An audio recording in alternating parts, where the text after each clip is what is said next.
বিহু সুৰক্ষা মঞ্চটো যিকেইটা আছে তেওঁলোকে আগতে এই বাৰ কেইটা বজাত বন্ধ কৰে সেইটোৰ এছঅপি তেওঁলোকে বনাওক। সংস্কৃতি কোনে নষ্ট কৰি আছে? বিহুৱে সংস্কৃতি নষ্ট কৰা নাইতো, মদে নষ্ট কৰি আছে, এই বাৰে নষ্ট কৰি আছে। বাৰবিলাকত কি চলি আছে, ভিতৰত কি চলি আছে? চবতো ছোৱালীৰ দেহৰ বজাৰ, বেলেগতো তাত একোৱেই নাই। একদম অপ্ৰিয় হ'লেও সঁচা, মানুহে খালি মুখেদি নকয়, মই খালি কওঁ তাতো দেহৰে বজাৰ হৈ আছে। সেইবিলাক টাইমত বন্ধ কৰক। সেই বিহু কমিটিয়ে এইটো এটা বেলেগ এটা দায়িত্ব লওকচোন। বিহুৰ ওপৰত কিহৰ প্ৰতিবন্ধ লগাব লাগে? একদম নাপায়। এটা সময়ত দেখোন মানুহে বিহু পতাই বাদ দিব। কিছুমানেতো আছে না, আমি গোটেই ৰাতি এনজয় কৰিম, এনজয় কৰিব খোজে। 12টা বজাত 1টা বজাত বুলি কোনো কথা হ'বই নালাগে। তেনেকুৱা একচুৱেলি নিৰ্দেশনা আনিবই নাপায়। তেওঁলোকে একচুৱেলি অসমীয়া বিৰোধী না? তেওঁলোক অসমীয়া মানুহ হয় জানো?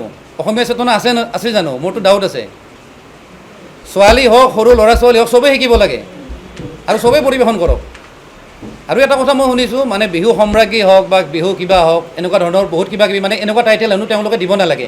আমি হ'লেও এনেকুৱা টাইটেলবিলাক মানে দি পেলাই শ্ব' পাতিব নালাগে। তেতিয়াহ'লে কি খগেন গগৈটো একোৱেই নহয়, জিৰ' তেওঁৰ নামটো গুচাই দিয়ক। বা কি আমাৰ খগেন মহন্ত, তেওঁতো বিহু সম্ৰাট নে কি? চব অ'টোতো লিখা আছে, কলাক্ষেত্ৰতো লিখা আছে, সেইটো গুচাই দিয়ক তেওঁলোকে গৈ পিনে প্ৰথম। পাৰিব জানো তেওঁলোকে? এইবিলাক কথা ক'ব নাপায়। অকণমান উৎসাহ দিয়াটো দৰকাৰ। এছঅপি এই মানে কৰোণাৰ পৰা এটা বেমাৰ হৈছে, মানে চব কথাতে খালি এছঅপি। এইটো একেবাৰে নাপায় দেই কৰিব। যিকেইটা আছে তেওঁলোকে আগতে এই বাৰ কেইটা বজাত বন্ধ কৰে সেইটোৰ এছঅপি তেওঁলোকে বনাওক। সংস্কৃতি কোনে নষ্ট কৰি আছে? বিহুৱে সংস্কৃতি নষ্ট কৰা নাইতো, মদে নষ্ট কৰি আছে, এই বাৰে নষ্ট কৰি আছে। বাৰবিলাকত কি চলি আছে, ভিতৰত কি চলি আছে? চবতো ছোৱালীৰ দেহৰ বজাৰ, বেলেগতো তাত একোৱেই নাই। একদম অপ্ৰিয় হ'লেও সঁচা, মানুহে খালি মুখেদি নকয়, মই খালি কওঁ তাতো দেহৰে বজাৰ হৈ আছে। সেইবিলাক টাইমত বন্ধ কৰক। সেই বিহু কমিটিয়ে এইটো এটা বেলেগ এটা দায়িত্ব লওকচোন। বিহুৰ ওপৰত কিহৰ প্ৰতিবন্ধ লগাব লাগে? একদম নাপায়।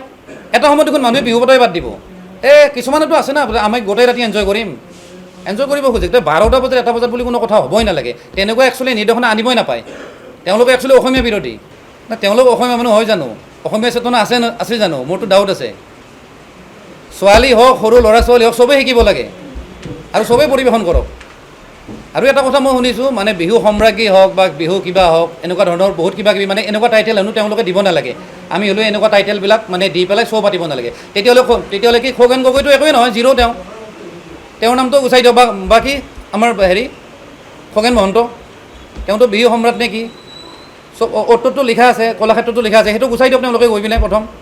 পাৰিব জানো তেওঁলোকে? এইবিলাক কথা ক'ব নাপায়। অকণমান উৎসাহ দিয়াটো দৰকাৰ। এছঅপি এই মানে কৰোণাৰ পৰা এটা বেমাৰ হৈছে, মানে চব কথাতে খালি এছঅপি। এইটো একেবাৰে নাপায় দেই কৰিব। যিকেইটা আছে তেওঁলোকে আগতে এই বাৰ কেইটা বজাত বন্ধ কৰে সেইটোৰ এছঅপি তেওঁলোকে বনাওক। সংস্কৃতি কোনে নষ্ট কৰি আছে? বিহুৱে সংস্কৃতি নষ্ট কৰা নাইতো, মদে নষ্ট কৰি আছে, এই বাৰে নষ্ট কৰি আছে। বাৰবিলাকত কি চলি আছে, ভিতৰত কি চলি আছে? চবতো ছোৱালীৰ দেহৰ বজাৰ, বেলেগতো তাত একোৱেই নাই। একদম অপ্ৰিয় হ'লেও সঁচা, মানুহে খালি মুখেদি নকয়, মই খালি কওঁ তাতো দেহৰে বজাৰ হৈ আছে। সেইবিলাক টাইমত বন্ধ কৰক। সেই বিহু কমিটিয়ে এইটো এটা বেলেগ এটা দায়িত্ব লওকচোন। বিহুৰ ওপৰত কিহৰ প্ৰতিবন্ধ লগাব লাগে? একদম নাপায়। এটা সময়ত দেখোন মানুহে বিহু পতাই বাদ দিব। কিছুমানেতো আছে না, আমি গোটেই ৰাতি এনজয় কৰিম, এনজয় কৰিব খোজে। 12টা বজাত 1টা বজাত বুলি কোনো কথা হ'বই নালাগে। তেনেকুৱা একচুৱেলি নিৰ্দেশনা আনিবই নাপায়। তেওঁলোকে একচুৱেলি অসমীয়া বিৰোধী না? তেওঁলোক অসমীয়া মানুহ হয় জানো?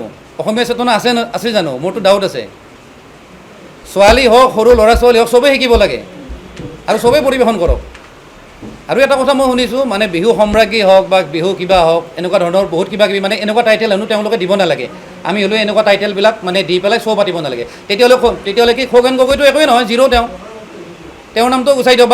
বা কি আমাৰ খগেন মহন্ত, তেওঁতো বিহু সম্ৰাট নে কি? চব অ'টোতো লিখা আছে, কলাক্ষেত্ৰতো লিখা আছে, সেইটো গুচাই দিয়ক তেওঁলোকে গৈ পিনে প্ৰথম। পাৰিব জানো তেওঁলোকে? এইবিলাক কথা ক'ব নাপায়। অকণমান উৎসাহ দিয়াটো দৰকাৰ।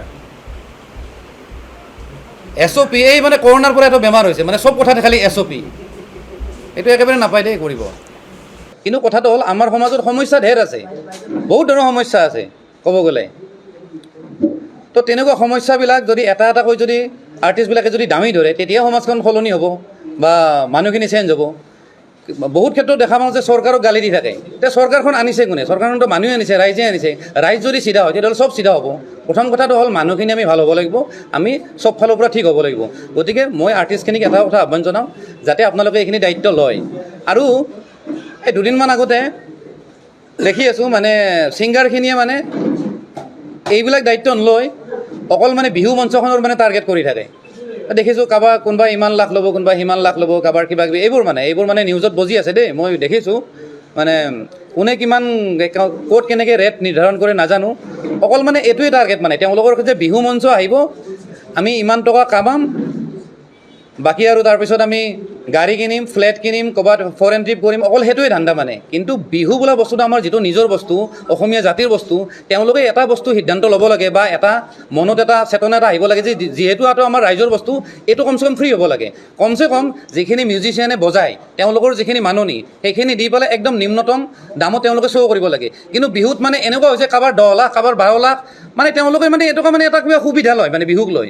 তেওঁলোকে যদি ক'ৰবাত যদি কৰ্পৰেট শ্ব' যদি কৰে, ধৰক মানে কোনোবা কোম্পানীয়ে স্পনচাৰ কৰিছে, আজিকালিতো ঢেৰ কোম্পানী আহিছে অসমত আৰু নতুন নতুন ঢেৰ কোম্পানী আহি আছে, তেওঁলোকৰ ঢেৰ কৰ্পৰেট শ্ব' হৈ থাকে, তো তেওঁলোকেও নিশ্চয় শ্ব'বিলাক পাতি থাকে, তাতে তেওঁলোকে 20 লাখ লয়, 30 লাখ লয়, যিমান লৈ থাকক, কোনো আপত্তি নাই। কিন্তু বিহু বোলা বস্তুটোৰ কমচে কম আৰ্টিষ্টখিনিয়ে এইখিনি অকণমান চিন্তা কৰা দৰকাৰ যে আমি ৰাইজৰ পৰা ইমান টকা নলওঁ।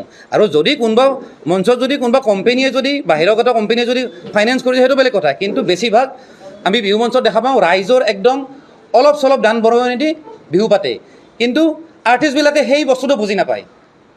মানে ইমান লাখ লাগিব, সিমান লাখ লাগিব, তাৰপিছত ক'ৰ পৰা পইচা উঠাব? আৰু চৰকাৰেতো কিমান 1.5 লাখ নে কিমান দিয়ে, মই একজেক্টলি এমাউণ্টটো নাজানো। 1.5 লাখেদি না চাউণ্ড আনিব নে লাইট আনিব, তাৰপিছত আৰ্টিষ্ট এজনক 10 লাখ 12 লাখ টকা কেনেকৈ দিব? তো এইখিনি কথা আৰ্টিষ্টখিনিক অকণমান চিন্তা কৰা উচিত।